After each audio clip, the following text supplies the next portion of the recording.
actually gonna do these next. So these are just kind of just random horror movies. Just they're all Blu-rays. Just yeah, kind of random. They got *Malignant*, James Wan movie. I have seen this one. It's been a couple. I haven't seen it since the year it came out. I just remember.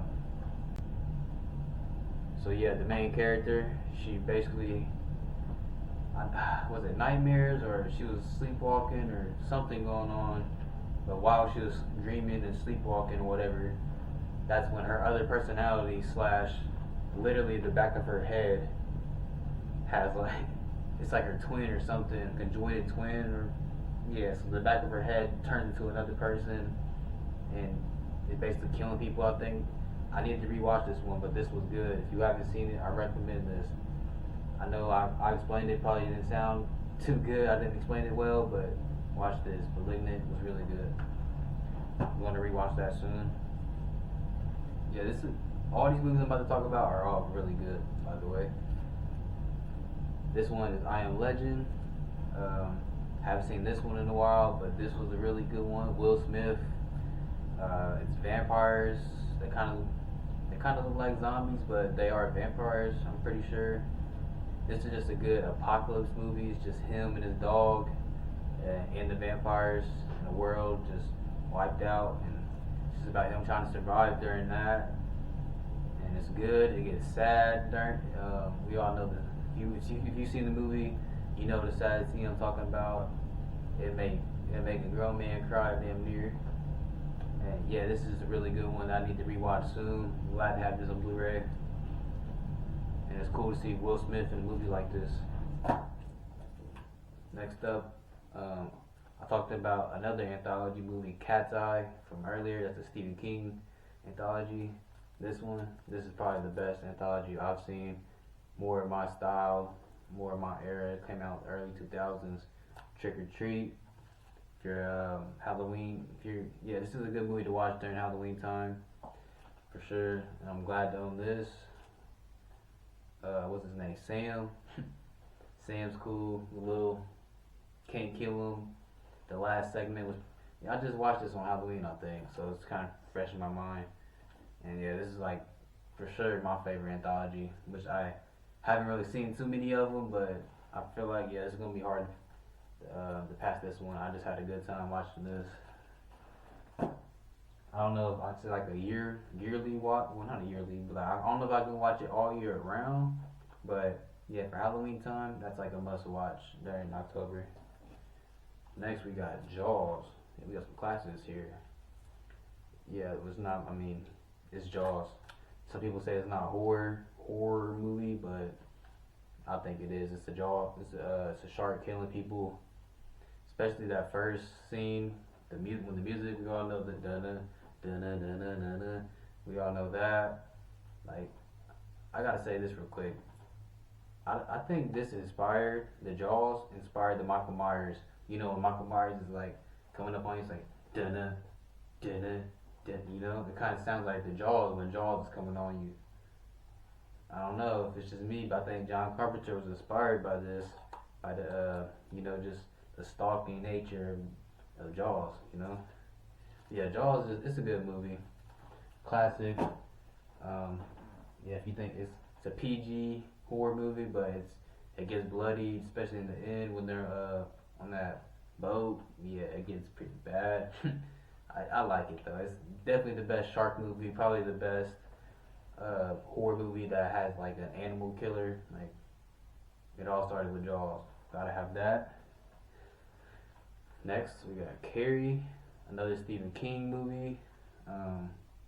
I really do like Stephen King. I can never say this word. I can't say it. Adaptation. I really like Stephen King novels turned to movies. *Carrie's* probably one of my favorite ones. It's just about a girl. She gets bullied in school, and then she turns out she's a psychic. Not a psychic, but she has telekinesis. She can like control stuff with her mind, and her mom's crazy religious, and Her mom is insane. If you seen Carrie, you know her mom is boop, cuckoo, a little crazy in the head, but yeah. This movie, if you haven't seen it, come on, like I don't know where you've been. Carrie is. This is like a 1970s, and this is come from somebody that's born in 1999. Like I can go back and watch old movies and enjoy it, and like put my I don't know. I guess I can like put my mind like back how it was in the day, and not like I'm not expecting the movie to have like the effects, and it's not I'm not expecting a new new style movie in the 1970s. So yeah, Carrie. There's a lot I can say about this one too. The prom scene. Yeah, I just really love it all. The ending of it. Yeah, Carrie, really good. Stephen King again. Misery. I just watched this one recently. I've heard everything about Misery. About for a long time actually. It's just I just never got around to watching it, and I watched it like I think last month sometime. And yeah, it's just about excuse me.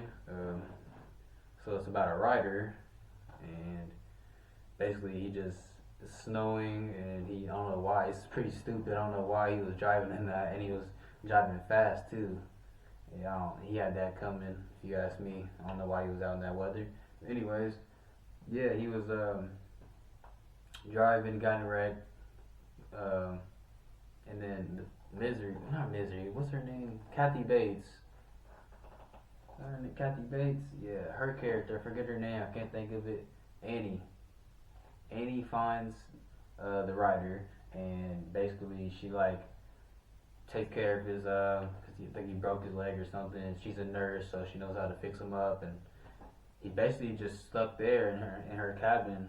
And as the movie goes on, she just gets crazier and crazier, and he has to like yeah, I guess he like killed off the character Misery, and she didn't like that, and he has to like change the story for her. So it's just a if you haven't seen Misery, watch it. I didn't believe in the hype. Like Misery, what's up? And then I watched. I'm like, ooh, I see the hype. So yeah, that's one of them. I do recommend. Stephen King, man, he knows how to make a story. And the last one ended off with this one, Shaun of the Dead. My favorite out of the comedy zombie movies. Either this or Zombieland. I don't know. This one is just I don't know. Something about it hits like I don't know. And these are the slow zombies like and I usually don't like that, but and this one it works because it's a comedy, so it just works in the favor. It has all the tropes. Uh, yeah, I just like this one for some reason. It's like a British comedy, but like it works for me. I'm not even British, but it's funny to me, especially the part where the part that stands out to me is when Simon Pegg he's like scheming like we're gonna go back to my mom's and then we're gonna go to the pub, and it just keeps showing the different scenarios and he keeps changing it, and that was funny to me. And I've seen this one like back when I was a teenager, and I'm glad to own it now because yeah, it's one of my favorites. All right, y'all, my last pile of movies. These are the 4Ks right here. Ended off on the best quality movies. Feel me? Alright. Van Helsing. I have not seen this. I got this because I've been starting to get into like the Dracula and like the werewolves, and this kinda has all of that. Like literally all the the monsters and the Frankenstein type monsters. So yeah, it's Van Helsing, and it has Wolverine himself. Like, why not check it out? Seems like this would be my type of movie. It's like kind of like Blade, Underworld type vibe, like an action horror movie. And yeah, it seems like it'd be cool. We got it on 4K. I'm gonna check it out. I'll let y'all know how I feel about it. You got Last Night in Soho, in 4K. This movie I've seen it in theaters. Uh, Yeah, I do vividly remember seeing this in theaters with a girl, and that's a story in itself. Had a bad memory tied to this movie. Anyways, Last Night in Soho though, the movie itself, I remember it was solid. It was pretty good. It was good enough for me to buy it, check it out again. Like all I can really tell you about it was I know the main character was a fashion designer. She moves to a different like country, and then I know just from there, then just weird shit starts happening. I don't remember. I know it's something with like time travel. Was it? I'm not sure. I know, and Anna Taylor Joy, that's her name. I like her as an actress. Like anything she's in, I like to watch. But I just know her character was like from a previous time. That's why I said time travel, which I might be wrong. I need to rewatch this, but I just remember it was a solid one for sure. Okay, what we got next? Next we got Nope, Jordan Peele, and I actually just watched this one like last night. I think I finished it last night, and this was actually surprisingly better than I thought.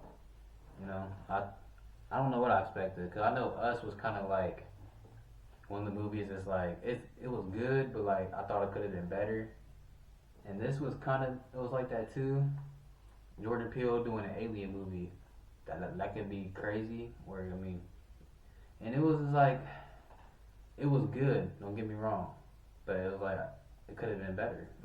You know, I don't know, cause like Get Out, he set the bar so high with Get Out, cause Get Out's like one of my favorite movies. That's just a great movie. So then Us came out, and Us was really good. Like the concept of Us was, which we're not talking about Us.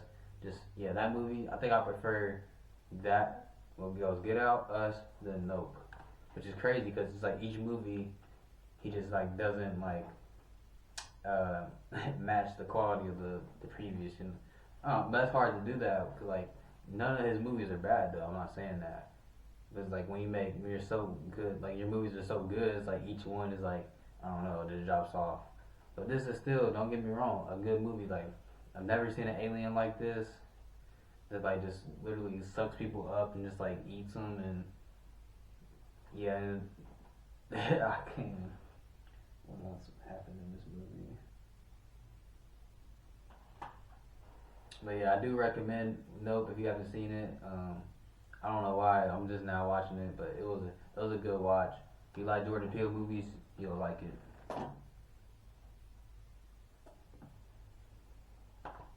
Next we got The Exorcist. What did I say about The Exorcist? I mean, this just started the whole possession thing. The the priest coming and doing exorcists on people, casting out the demons. This started it all right here. Which I mean, I'm not the biggest fan of The Exorcist. When I first heard of it was from Scary Movie 2. The whole scene where the Scary Movie 2 is hilarious, man. By the way, but yeah, the whole with the father like humping the it was crazy, man. But yeah, and I watched that first, so then I went back and watched the serious version. And yeah, this movie is like it's messed up. And like this came out in 1973, and they were doing this back like they don't do stuff like like what they were doing in this. They don't do stuff like that now. I'll say that. We had like the little girl, she had the crucifix literally stabbing her private part, like oof. Her just cussing and saying the craziest. Like this started all that stuff. Like I know Evil Dead definitely got inspired from this. I know Evil Dead, like when you get possessed, they start saying the crazy shit. It all started with this. So yeah, I mean, definitely I had to own it for sure, but it's not one of my favorite scary movies at all. Don't get me wrong, but it's definitely a classic, and something you gotta own if you're a horror fan. But I will say you gotta be in a certain mood to watch The Exorcist because it's just crazy. All right, next is Split. We got two more movies. Well, one more after this. So Split is next. This is M. Night Shyamalan, this might be the first M. Night Shyamalan movie I got. This movie, like, I didn't know what to expect really. I think I seen this in the theater. I'm thinking it's gonna be just a kidnapping movie and just a serial killer, and he just so happens to have like split personality. Cause I mean, some of my favorite characters have split personalities, like Norman Bates. I can't really think of anybody else, but yeah, this is one of the best examples of, well, where it shows split personality. Cause yeah, he has like a lot of personalities in this one. I think I'm not sure how many. I can't really think. Oh, it says here right here, 23 personalities, and like he shows all of them. And the thing about this one is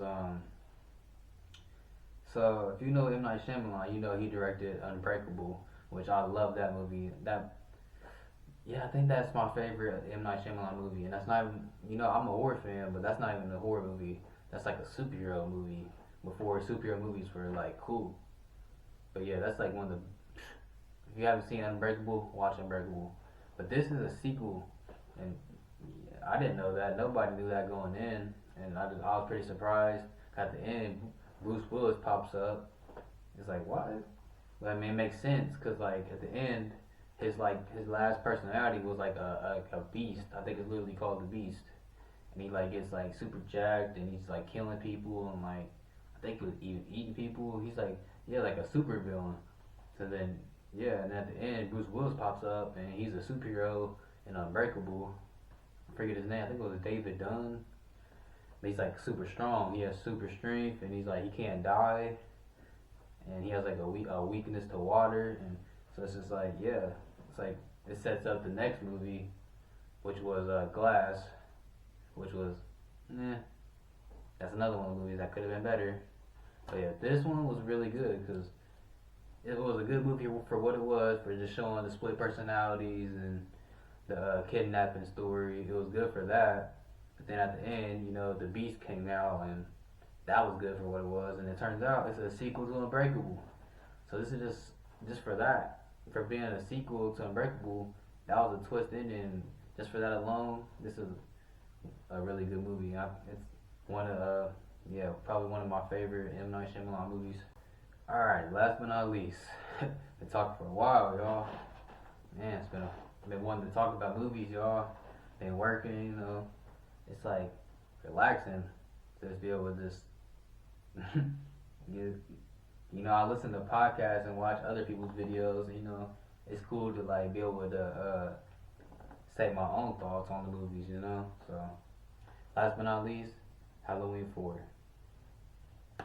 Man, Halloween 4 is top 3, definitely top 3 Halloween movies. As you guys know, Michael Myers is my favorite out of all the horror icons.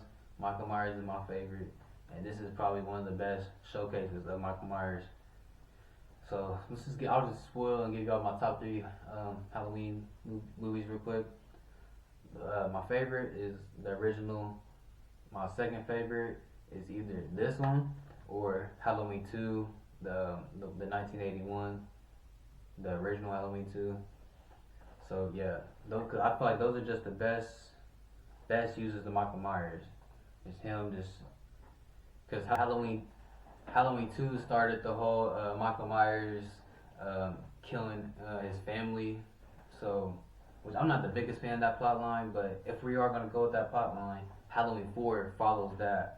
But it kills off Laurie Strode, of course, but it replaces her with Laurie Strode's daughter, which is Jamie Lloyd, which I really liked her as a character in this. Probably one of my best. It's a kid, so it makes it like the stakes higher. It's not like he's going after a grown adult. He's going after a little girl. So yeah, this is just probably one of the best Michael Myers stories that you're gonna get. I like the kill when he like kill. He didn't. He uses a shotgun, but he don't shoot. He uses it like he stabs somebody with it, and just that was crazy. It just shows how strong Michael Myers is, and yeah, he don't care. He go after kids. He go after anybody. The only thing that is kind of annoying about this movie is the ending. Like if you would have ended it off right there, that would have been a really good ending. That could have. I mean, it's Michael Myers. They're not gonna stop making Michael Myers movies. But anyways, yeah, the ending.